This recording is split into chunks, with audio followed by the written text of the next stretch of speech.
welcome back. I hope you're well. Hope you're enjoying them and all that. So, back on the farm after just a flying surprise birthday visit to London with Rosie. Alright, enjoyed it. Just changed, see something different for once. Not to see cows every day. But no, so I went stopped in the yard. Not as tall as I thought it was going to be, but it's good. Went to a place where it was £88 a steak. But no, we're alright. But anyway, so this week's video, what are we doing? We're going to try and do a more in-depth look at scanning, go through the figures a bit more and that sort of stuff. So the scanning's been done a week or two ago, but like I say, we're editing and getting now, see how it works. But anyway, we'll get on with that job, eh? So I hope you enjoy it. I'll catch you in a minute. So what we've got here is we've got every cow, again like the scanning in October when everybody saw. Every cow that's not been served in the last 5 weeks is here to be served, is here to be scanned. Because the bull was in, like I said, it could be in calf, it might not be. So they're all on that side. Hopefully that'll be a big clear up. There's some ain't my date, some not. The ones on this side are either in calf or recently served, or even new calves. There's some new calvings on that side. Quite a few new calvings in all fairness. Ones that weren't with the bull. Was about 25, 26 on that side.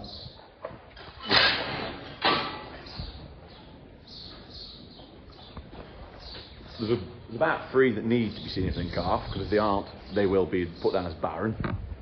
And then there's a few that have perhaps only not been calved long enough to get in calf like. But we'll do that. Let's say we'll run them through, we'll scatter them all, we'll go from there. Whilst we're at it, I'm going to run all the F's across, because there's a quantity of them that want scanning, a quantity that need looking in, because they've had collars on since Christmas and they've not done a lot of activity, so they can be run through and dealt with. But yeah, so it's going to be not as big a day as that one in October, but it will be a biggish one. Hopefully he's brought his screen so we can have a look at it and see what we're looking at a bit. But yeah, so buckle up.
That big black hole. Yeah, exactly. And then there's a few.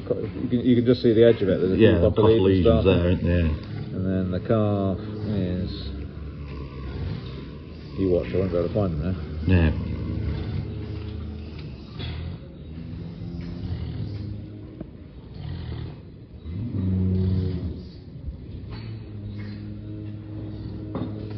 That's the bladder there next to it. So it looks exactly the same. That's all bladder. So that's what you don't have to get confused with the.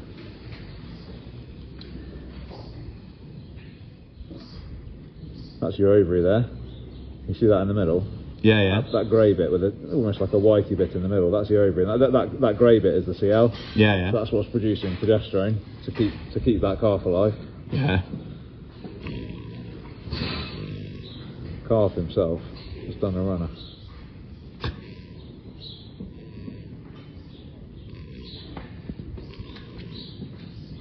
See bladder again. There he is. There you are. Here he is. There. That's your calf. There's ribs. You can see ribs and legs there, can't you? You can just see a little heart beating. Oh, wow, yeah, right in the middle there. Of that rib cage there. Yeah. That tells you he's alive. come up here. That's the back end. You can just see a bit of a tail there, I think. Yeah. After a bull calf. Just thinking that. I think I could just see a little tubercle says that's a heifer calf. These are served with a bull there, so I guess it could be anything. Could be anything and doesn't really matter, does it? No, it makes no odds. And then if we can try and go up the other end of him, see if we can find his.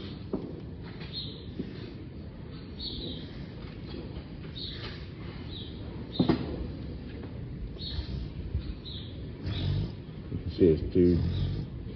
There's two legs. You can almost start to see a hoof. Oh, those ribs, isn't he? Yeah, that's your rib cage there. It's just, I think it's just, yeah, he's turned a little bit. You can see it moving around a bit, can't you? Yeah. And that's his head there. And see his oh, wow, yeah, and point there. Yeah, that's his jaw. Yeah, there. Those pointy bits. So that's his mandible. Yeah. Yeah. Can't quite get them all on the one picture, if you know what I mean. No. Yeah. So that'll be like, what'll he be? He'll be about probably between 50 and 60 days, something like that. 56, yes, that's like 8 weeks, isn't it? 7, 8 weeks. Yeah, coming up to 8 weeks, yeah. Yeah. I think he'd have a bit more cotyledons if he was. If he was actually 8 weeks, yeah, or over 8 weeks. Yeah. I can see him now. That's his head, isn't it? That's his head and his jaw, yeah. Yeah. Yeah. Wow. Can't tell if he's smiling at us or not, but. No. Yeah. That's it.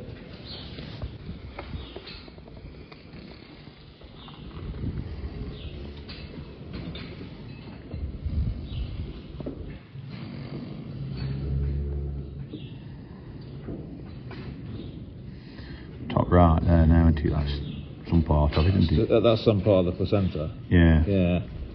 And then.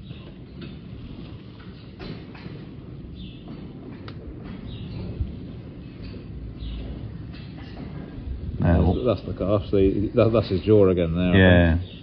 So you can see he's a good bit bigger than that last one. He's filling most of the screen. Yeah. And then those cotyledons that keep coming in and out are a good bit bigger as well. Yeah.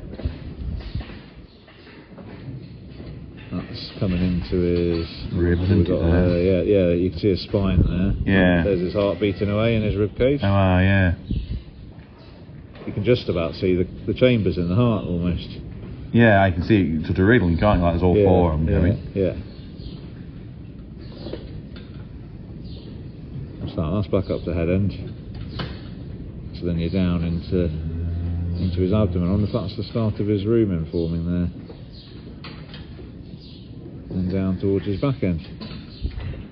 A big grey line there. I can see that's his cord there, yeah. Exactly, yeah. That's his umbilicus. Yeah.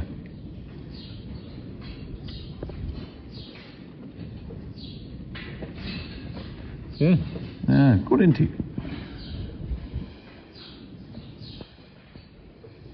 Haven't got him positioned quite right to see to section.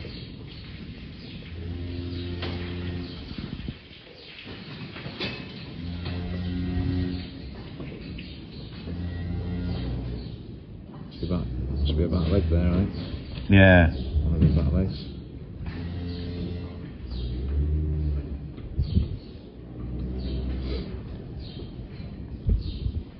He's turning himself upside down now.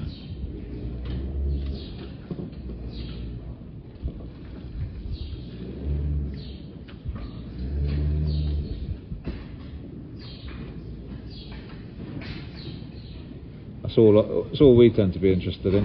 There's a heartbeat there, exactly. Yeah, as long as that. As long as he's alive, that's all that matters. Yeah. Ah, very good. There we go. It's back to his head end. There we go. Yeah. So you've seen that bit now, so let's locate the whiteboard and let's do a bit of talking, explain the figures side of it. So we found the whiteboard, and what we'll do is we'll get pen out and we'll explain a bit about why it's important to scan cows. So obviously to produce milk, the cow has got to calve, and the ideal time as a cow should calve every 365 days.